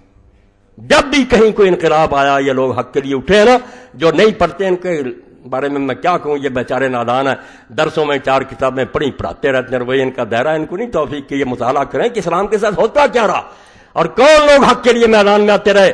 انہیں کیا پتا کہ ابو حنیفہ اور مالک رحمۃ اللہ نے منصور کو جب للکارا تھا تو کیا نتیجے بھگتے۔ ایسے مولوی ہوتے وہ بھی ساتھ مل جاتے، وہ اس مسئلے کو نہیں مانتے تھے، اس مسئلے پر باقاعدہ ایک تقریر ہوگی کہ کسی ظالم آدمی کی حکومت ماننے کا اسلام نہیں کرتا۔ وہ حدیثیں جو نا کہ بادشاہ خلاف نہ اٹھو یا سلطان کے، ان کا کوئی تعلق نہیں، یہ لیکچر ہوگا ایک پورا تاکہ دین کا یہ حصہ ٹھیک ہو جائے۔ ورنہ میں دیکھتا ہوں کہ 1400 سال سے لوگوں نے اس کو ٹیڑھا کر دیا کہ نہیں جو بیٹھ جائے اس کے خلاف نہ یہ امیر ہے نہ خلیفہ ہے نہ اس کے بارے میں وہ کون ہے، آ جائے گی بات۔ صرف اتنا سن لیں کہ بعد میں جب انقلاب آئے مختار سخی اٹھا، ٹھیک ہے لوگ کہتے ہیں وہ بعد میں گمراہ ہو گیا تھا، بے شک ہے، مگر اس کو سب مانتے ہیں کہ اس نے مسلمانوں کے دل کا غیظ جو تھا اس کو شفا۔ مسلمان جو جلے بنے بیٹھے تھے کہ یا رسول اللہ کے بچے کے ساتھ کیا ہوا، اس کی لاش پر گھوڑے دوڑائے گئے، اس کا سر نیزے پر ٹانگا گیا، اس کی بچیاں بازاروں میں گھمائی گئیں، کہاں کوفہ اور وہاں سے دمشق لے جایا گیا۔ اگر شرم ہوتی ہے اس حکومت میں، چلو امام حسین نے کوئی قصور کیا تھا، بعد میں ابن زیاد کو لکھتا یہ یزید کہ سارے بال بچوں کے احترام سے مدینہ بھیج دو، کیا ضرورت سے ہزاروں میل کا فاصلہ، جنگل اور بیابانوں میں سے وہاں بیچاروں کے لے گئے، وہاں یہ دھکے کھاتے پھرتے رہے، تو ظلم ہوتا رہا۔ مگر لوگ جو تھے وہ راضی ہیں کہ مختار نے کم یہ کیا، اس نے اپنے اللہ سے دعا مانگی، صحابی کا بیٹا تھا، اگر یہ صحابی کا بیٹا، وہ بھی بہت بڑے صحابی کا بیٹا تھا، اور اس کے باپ کا یہ کارنامہ ہے کہ حضرت عمر رضی اللہ کے زمانے میں جب جنگ قادسیہ ہوئی ایرانیوں کے ساتھ تو ہاتھی دیکھ کر مسلمانوں کے گھوڑے بھاگ گئے، انہوں نے ہاتھی نہیں پہلے دے، یہ ڈر گئے، تو صرف اس وقت ابو بیت سخی تو تھا اس کا باپ، اس نے اپنے بھائیوں کو کہا کہ اگر ہم بھی یہاں سے بھاگ گئے تو مسلمان مارے جائیں گے، ایرانی پیچھا کریں گے، وہ پھر ہاتھیوں کے آگے لیٹ گیا۔ یہ واقعہ جس نے پڑھے تو اس کا بیٹا تھا یہ مختار، اس نے یہ پھر اعلان کیا کہ اللہ مجھے اتنی عمر دے دے کہ زمین پر ان لوگوں میں سے جو امام حسین کے قتل میں شریک تھے، سپاہی تھے یا افسر تھے، ایک بھی شخص زمین پر چلتا نہ رہے، اس وقت مجھے مہلت دے دی، اور دے دی رب نے۔ مرا اسی وقت ہے جب وہ سارے اس نے مکا دیے، ان سب کے سر کاٹے، ان کی لاشیں آگ میں جلائیں، ان کے ہاتھ پاؤں کاٹ کر دھوپ میں ان کے پھینکا، جس کو امام عبد الرحمن مبارک پوری لکھتے ہیں، ابن حجر لکھتے ہیں کہ یہ دنیا کا عذاب ہے جن کم بختوں کو ملا، ولا عذاب الآخرت اشد۔ محدثین کی طرف 1400 سال کے محدث اگر میرے ساتھ نہ ہو، تمہارے ساتھ کوئی شخص کھڑا ہو مجھے پھانسی دے، ظالموں تم حسین کی مخالفت کرتے ہو جس نے دین کو بچایا کہ نہیں ظالم حکومت کو اسلامی حکومت نہ کو چلتی رہے. ٹھیک ہے ہم روک نہیں سکتے مگر یہ فتویٰ ہو جانا چاہیے کہ غلط. اور اسی کی برکت ہے میں نے کہا ساری امت کے علماء جو ہیں ایک بھی نہیں تو جرت کرے کہ یزید تو گزرا حضرت معاویہ کو کہہ دے کہ وہ خلیفہ راشد, اس کا کوئی حوالہ دے کہ یہ اس نے فیصلہ نہیں, فیصلے ختم ہوگا کہ نہیں یہ جائر ہیں, امام جائر اور ظالم ہے, کرتے رہے. تو بعد میں وہ مختار جو تھا اس کے خلاف پر مصعب بن زبیر اٹھے, انہوں نے اس سے جنگ کوفہ کو گھیر لیا, رسد روک دی, باہر سے کھانا پانی آنا بند ہو گیا. ساتھی اس کے جو تھے مختار کے وہ آہستہ آہستہ ساتھ چھوڑ گئے, انہوں نے پناہ مانگ لی. حالات دیکھ کر کون ساتھ رہتا. اور میں کہتا ہوں یہ بھی اگر کوئی شخص سوچے گا تو امام حسین کے برحق ہونے کی دلیل اس کے سامنے آ جائے گی کہ امام حسین کے ساتھیوں میں سے جو دیکھ رہے تھے اور آخری رات جب کہ آپ نے چراغ بجھا دیے تھے کہ چلے جاؤ اپنی جانیں بچاؤ, تمہیں کوئی نہیں روکے گا, مجھے مرنے دو, ایک بھی نہیں گیا. امام حسین کے ساتھیوں میں اگر دیکھ لے کہ یہ جھوٹا ہے, خواہ ضد کر رہا ہے بھی نہیں اس کے کچھ ساتھ, کیوں مرے؟ موت کی طرف لوگ رہے. اور 72 ساتھ تھے, تاریخ اٹھا لو, رات کے پردے میں 100 کے قریب آدمی اور آیا, مرنے کے لیے آ گئے. اور خود جو کمانڈر تھا حر ابن یزید ریاحی جو امام حسین رضی کو گھیر کر کربلا میں لایا تھا, وہ صبح کے گھوڑے کو ایڑ لگا کر آپ کے پاس آ گیا اور کہا امام مجھے معافی دے, میں ہی قصوروار ہوں, اگر میں سمجھتا کہ یہ ظالم جہاں تک چلے جائیں گے میں کبھی آپ کو گھیر کرنا لاتا. مجھے یہ توقع نہیں تھی کہ نواسہ رسول کا یہ ذرا بھی احترام نہیں. اس نے معافی مانگ لی اور امام کی طرف سے شہید ہوا. 1000 سپاہی کی کمانڈ چھوڑی, موت کو قبول کیا. ادھر سے ایک بھی نہیں گیا, ادھر سے اتنے لوگ آئے. یہی حق کی بہت بڑی دلیل ہے. تو مختار کے ساتھی بھی چھوڑ گئے تھا, تنہا رہ گیا. اس نے پھر خوشبو لگائی, غسل کر کے کفن کی 2 چادریں پہن لی, میدان میں آ گیا. اس نے کہا مصعب میں نے اپنے رب سے جہاد کیا تھا کہ مجھے اس وقت موت دینا جب حضرت حسین کے قتل میں جو لوگ شریک تھے ان میں سے زمین پر کوئی چلتا پھرتا نظر نہ آئے. وہ اللہ نے کام کر دیا, اب مجھے مرنے سے کوئی دریغ نہیں ہے. تو جی چاہتا میرے ساتھ کیا مقابلہ کرتا, وہ پھر مارا گیا. تو مختار کے بعد یہ مصعب کی بھی شامت آ گئی. عبد الملک نے اس کے خلاف فوجیں بھیج دی. تو جب یہ مصعب چلا ہے, میں حوالہ دینے لگا حسین کا, یہ کہتے رہے. میں کہتا ہوں یہ نادان ہے, بے ان کو کیا کہوں, یہ بے شک شیخ الحدیث نے وقت ہی نہیں ملا, نہ انہیں کوئی ہمدردی ہے کہ اسلامی حکومت کیا ہوتی ہے, وہ برباد کیسے ہوئی ہے, اس کو قائم کرنے کے لیے لوگوں نے کیسی کوششیں کی ہیں. صرف حضرت حسین نہیں, بعد میں بھی ہیں لمبی. اس کے لیے کم از کم تاریخ دعوت و عظیمت سید ابو الحسن علی رحمۃ اللہ علیہ کی پڑھیں. لوگ رہے جو حسین کے نقش قدم پر چلتے رہے کہ یہ جھنڈا بلند ہونا چاہیے, کہ یہ غلط ہو رہا. تو مصعب جب چلنے لگا, اب اس کے نکاح میں 2 اجمل ترین عورتیں تھیں. عرب میں جو سب سے زیادہ حسین عورتیں ان میں سے ایک حضرت حسین رضی کی بچی تھی, اس کا نام سکینہ تھا. یہ سکینہ جو پڑھتے نہیں, سکینہ کوئی نام نہیں تھا, سکینہ تھا اس بچی کا نام. کیا کریں, ذاکر بھی سکینہ پڑھ رہے لوگ, سکینہ نہیں تھا نام, سکینہ. اور دوسری طرف حضرت طلحہ رضی اللہ تعالیٰ کی بچی تھی عائشہ. تو جب یہ مصعب نکلنے لگا تو حضرت سکینہ نے راستہ روک لیا اور کہا مصعب تم کہاں جا رہے ہو؟ عبد الملک کی حکومت قائم ہو چکی ہے, اس کے پاس اتنی فوجیں ہیں, ہماری طاقت بہت کمزور ہو گئی ہے. تو جو جواب دیا مصعب نے, اس سے حسین کا پتہ چلتا رضی اللہ. سکینہ سے یہ کہا کہ تم جانتی ہو کہ مجھ سے, میرے اندر تمہارے لیے جو محبت ہے دونوں کے لیے, کوئی مرد ایسی محبت اپنی بیویوں سے نہیں رکھتا, مگر تیرے باپ نے کسی شریف زادے کے لیے کوئی بہانہ نہیں چھوڑا. یہ مصعب کا فکرہ تھا کہ سکینہ تیرا باپ جب گیا تھا حسین میدان میں, کون تھے اس کے ساتھ؟ ماں تارا کا ابو کے لبن حرتن ازرا. کیا کریں, تیرے باپ کو جب دیکھتے ہیں تو تیرے باپ میں جو حلال ذاتہ ہے نا, اس کے لیے کوئی بہانہ نہیں چھوڑا, کہ تم بہانہ نہیں بنا سکتے کہ طاقت نہیں, حالات نہیں, یہ کہہ کر چلا گیا. تو جب میدان میں پھر ہوئی لشکر آئی تو یہاں تک نوبت پہنچی کہ اپنے بھتیجے اور بھانجے تھے, انہوں نے بھی عبد الملک سے معافی مانگی, چلے گئے ساتھ چھوڑ کر. مصعب کے ساتھ بھی وہی ہوا جو امام حسین, بہت تھوڑے رہ گئے.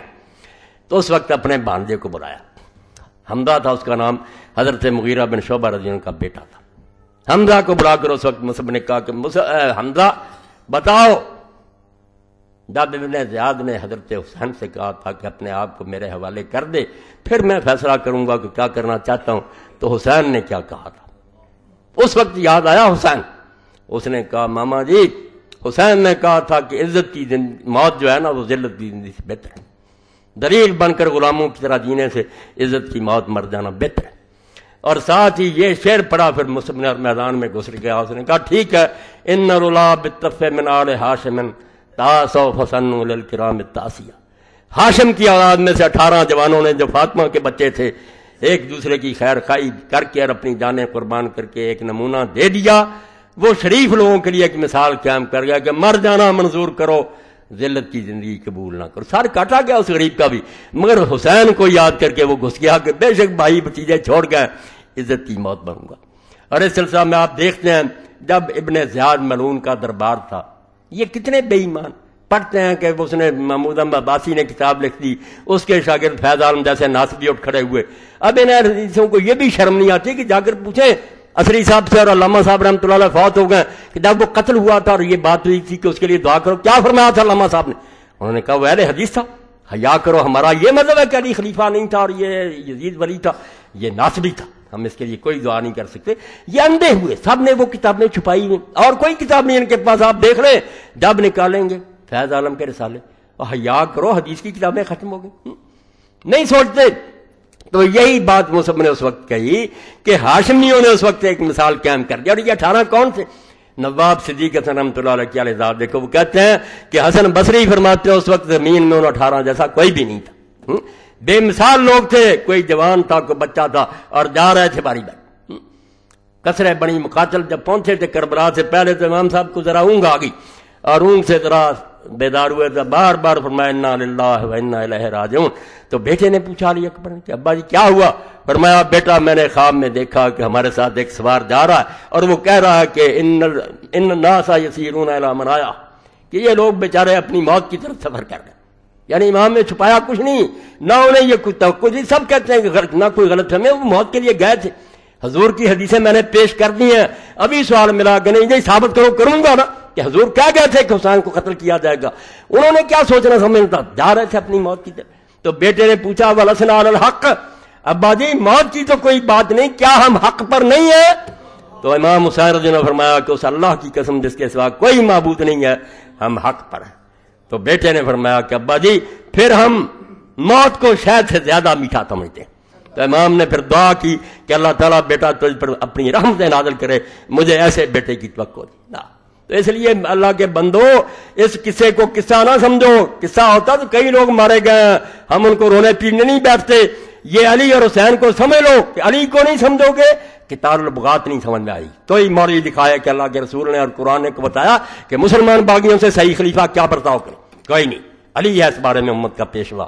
اور مسلمان حاکم اگر بگڑ جائے، غلط طریقے سے حکومت پر آ جائے، اس کے ساتھ کیا کیا جائے، یہ حسین سے ملے گا. اور اس کی ضرورت آپ کے سامنے میں عرض کر دیتا ہوں، پہلے بھی آپ نے سنا، پھر سن لیں. نمازوں روزوں سے بڑھ کر، کروڑ درجہ بڑھ کر. کہ ایوب کا زمانہ تھا، اللہ اسے بھی معاف کرے، اس نے یہاں پنجاب یونیورسٹی میں کروکیم کرایا. 126 عالم بلائے، مسلمان بھی اور غیر مسلم بھی. مذاکرہ ہوا دین کے بارے میں، بہت لوگوں نے مقالے پڑھے، اس مقالے پر پھر بحثیں ہوتی تھیں. تو مسجدوں میں جو بند ہے گنبدوں میں انہیں کیا پتا چلے کہ مولوی صاحب کیا اور ان کا کیا، یہ گدھ اور شاہین کا فرق ہے، یہ سمجھ نہیں سکتے.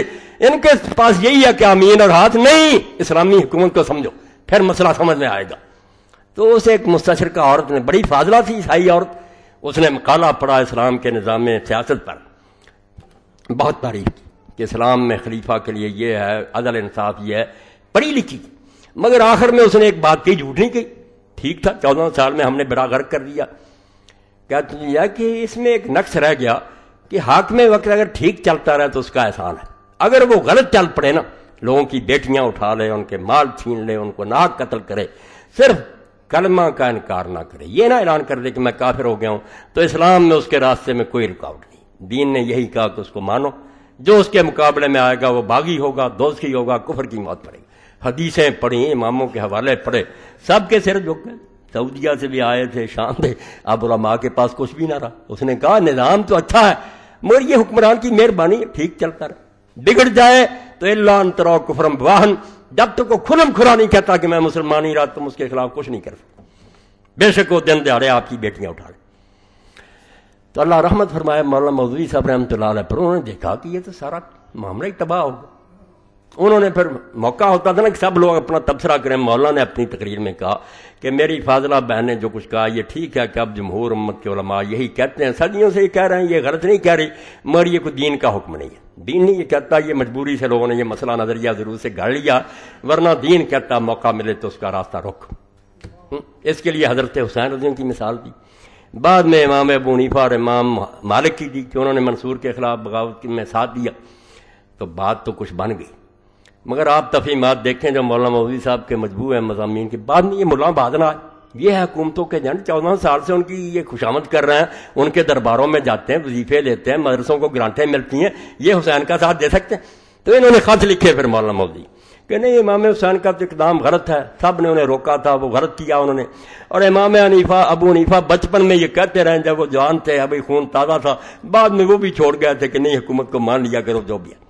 تو مولانا نے سب کچھ لکھنے کے بعد کا آخری سطرے کہ پتہ ہے یہ بحث کیوں چلی تھی. اس عیسائی عورت نے سوال کیا تھا, اگر میرا جواب غلط ہے تو سوال تو اس کا باقی ہے نا, پھر آپ مولوی حضرات کوئی حل کریں کہ کیا باقی ایسا ہی ہے کہ بگڑ جائے تو یہ منہ دیکھتے رہے, دن دیہڑے شراب پیے, زنا کرے, بیٹیاں اٹھا رہے, کیا یہی اسلام کہتا؟ پھر جواب بھی کوئی دو نا. اگر حسین جھوٹا تھا, حضرت ابو حنیفہ اور مالک باز آ گئے تھے, تو اس مسئلے کا بھی کوئی حل ہونا چاہیے. کوئی حل نہیں ہے, نہ حل ہی کرتے ہیں نہ اس بات کو مانتے. یہی بات ہے جو سید ابو الحسن علی نے کہی کہ فاطمہ کی اولاد حکومت کا راستہ نہیں روک سکی, وہ چلتی رہی, مگر ان کی اس مثال سے مسلمانوں کے سامنے لکیر آ گئی کہ یہ خلیفہ برحق ہوتا ہے, یہ ظالم حکمران ہوتے ہیں. مسلمانوں کے دل میں بات بیٹھ گئی کہ جو صحیح خلیفہ ہیں دل سے ان کا ادب کرو. دوسرے اگر تم اس کا بگاڑ نہیں سکتے, نمازوں میں, دعاؤں میں, تنہائیوں میں لعنت کرتے رہا کو کہ اللہ ان پر لعنت کر, ان پر اپنا عذاب نازل کر اور اس میں اجر ملے گا. حضور نے خود کہا کہ ایسے برے حاکم تم ان پر لعنت کرو, یہ کوئی برائی نہیں ہے, تو اتنا تو کرو, اللہ غرق کرن کو اگر کچھ بگاڑ نہیں سکتے, ورنہ اصل کام تو وہی ہے جو سیدنا حسین رضی اللہ عنہ نے کیا. اور بالکل امام حسین کی یہ بات دل پر لکھ رہے ہیں آپ, کلمہ لکھا انہوں نے, یہ نہ کوئی چھوٹی بات, نقش اللہ بر صحرا نوشت. انہوں نے جب خون کی لکیر کھینچی کربلا میں, کیا نکلا اس سے؟ لا الہ الا اللہ, کہ مسلمان کسی انسان کو حاکم نہیں مانتا. سطر عنوان نجات ما نوشت, وہ ہماری نجات کی لکیر لکھ گیا کہ اگر نجات ہے بھائی جو خلافت کو سمجھتے ہیں اس کے لیے کوشش کرتے ہیں, اللہ کے لیے مجھ سے حسین کو سمجھ لیں اور حدیث اور تاریخ اور فقہ سے سمجھ لیں کہ ان کا کتنا بڑا احسان ہے. چھوڑے ان مولویوں کو جو مسجدوں میں بول رہے ہیں کہ مولوی صاحب چھوڑے, یہ بات نہیں چھوڑ سکتا, میں مر جاؤں گا. مجھے تو اللہ اگر فرصت دیتا اور وقت ہوتا, خدا کی قسم ہر خطبہ میں مرنے تک حسین پر دیکھا. میں اس بارے میں تھوڑا پڑھا, میں نے دفتر کھنگالے ہیں تاریخ کے, حدیث کے, فقہ کے, تفسیروں کے, اس لیے میں جانتا ہوں کہ حسین کا وزن اس امت میں کیا ہے. درمیان امت کہواں جناب, ہم تو حرف قل هو اللہ در کتاب. علامہ اقبال کہتے ہیں قرآن میں جو درجہ سورہ اخلاص کا ہے کہ کوئی صورت اس کے برابر نہیں, اپنے دور میں حسین کا مقام جو آسمان کے ستارے سریا کا تھا, کون اس کا پاس کا پیدا ہو سکتا. باقی جو لوگ چپ کر رہے میں ان کا عذر بھی بیان کروں, انشاءاللہ یہ چیزیں آ جائیں گی. چھوڑوں گا نہیں کہ صحابہ چپ رہے تھے, دکھاؤں گا کتنے تھے, کتنے چپ رہے اور کیوں چپ رہے, یہ علماء اہل سنت کی کتابوں سے. وآخر دعوانا الحمدللہ رب العالمین وصلی اللہ تعالی علی خیر خلقہ محمد وآلہ واصحابہ اجمعین. اللہ اکبر. الحمدللہ وسلام علی عبادہ الذین اصطفیٰ. یہ سوال آپ سن لیں انشاءاللہ, پھر ان کے بارے میں کہ وقت کچھ زیادہ ہو گیا. کیا حضرت حسن رضی اللہ عنہ 6 ماہ تک خلافت سنبھالی؟ کیا ان کی حکومت خلفائے راشدین میں نہیں ہے؟ اگر ہے تو خلیفہ 5 بنتے وضاحت فرما دیں. حضرت حسن رضی اللہ عنہ کی خلافت بھی خلافت راشدہ 6 مہینے اس کو بھی اہل سنت کے, مگر وہ کوئی مستقل حکومت نہیں بنی, نہ دیر تک رہی, بس وہ بنے ہیں معاویہ لشکر لے کر آ گئے, اس لیے ان کو علیحدہ نہیں ذکر کرتے, ورنہ ان کا دور بھی خلافت کا دور ہے. جی مولانا یہ بتائیے یزید کیسے مرا؟ اپنی موت ہی مرا. شیخ حمید اللہ صاحب دل کی تکلیف کی وجہ سے اسپتال میں داخل ہیں, ان کی صحت کی دعا کی درخواست ہے. اللہ ہمارے ساتھی کو شفا دے, بعد میں کریں گے دعا. فتاوی آن لائن کی تمام سیریز ماسٹر مووی کی تیار کردہ, آپ کسی بھی اتوار کی سی ڈی لینا چاہتے ہیں اس جمعہ کے بعد تاریخ لکھوائیں اور آئندہ جمعہ مطلوبہ سی ڈی حاصل کریں. 13/2/5 20/2/5 کی سیریز اور گزشتہ سیریز تمام موجود ہیں. بار اسٹال سے رابطہ کریں, لے لیں. گزشتہ جماعت المبارک سیدنا علی و حسین کتاب ختم ہو گئی تھی، بار سٹال پہ موجود ہے، جس کے مصنف بیانات مورخ قاضی اطہر مبارک پوری ہیں، جس پر اہل بیت اطہار اور معاویہ یزید کے بارے مستند روایات کی روشنی میں مرتب کی گئی ہے، اور کتاب خلافت و معاویہ یزید کی افتراء پردازیوں کا پوسٹ مارٹم کیا گیا، تلخیص سید نفیس الحسینی۔ تمام ساتھی ضرور لے کر جائیں، پچھلے جمعہ بھی لائے تھے، ختم ہو گئی جی، یہ سارے میں رکھ لیتا ہوں بھائی، پھر پڑھوں۔ اللہم صلی علی محمد وعلی آل محمد، یہ سن لیں، یہ کیا میرا یہ اعلان سن لیں کل کے بارے میں۔ انشاءاللہ رائڈ ہسپتال میں قرآن فہمی کی ماہانہ محفل 15واں پروگرام مورخہ 26 فروری 2005 بروز ہفتہ دوپہر 1:15 بجے، موضوع ملت ابراہیمی، سورہ نساء 125، محمد اسحاق، سی پی روم آپریشن تھیٹر۔ انشاءاللہ کل 1:15 بجے رائڈ ہسپتال میں یہ درس قرآن ہوگا، وہاں بھی پہنچنے کی کوشش کریں۔ اللہم صلی علی سیدنا و نبینا محمد وعلی آلہ وصحبہ وسلم۔ پرسوں تحریک اسلامی کے اجتماع بروز اتوار مورخہ 27/2 وقت 9 بجے شروع ہوگا، احباب شرکت فرمائیں۔ رسالہ فتح غم و توسع کتاب مولوی فقیر اللہ صاحب سے حاصل کریں۔ اللہم اغفر للمؤمنین والمؤمنات والمسلمین والمسلمات الاحیاء منهم والاموات، ان اللہ یامر بالعدل والاحسان وایتاء ذی القربى وینہی عن الفحشاء والمنکر والبغی یعظکم لعلکم تذکرون۔ لوگ برا بلا ان کی شان میں قرآن حدیث کی روشنی میں لکھی، یہ کتابیں میں نے بھائی بتا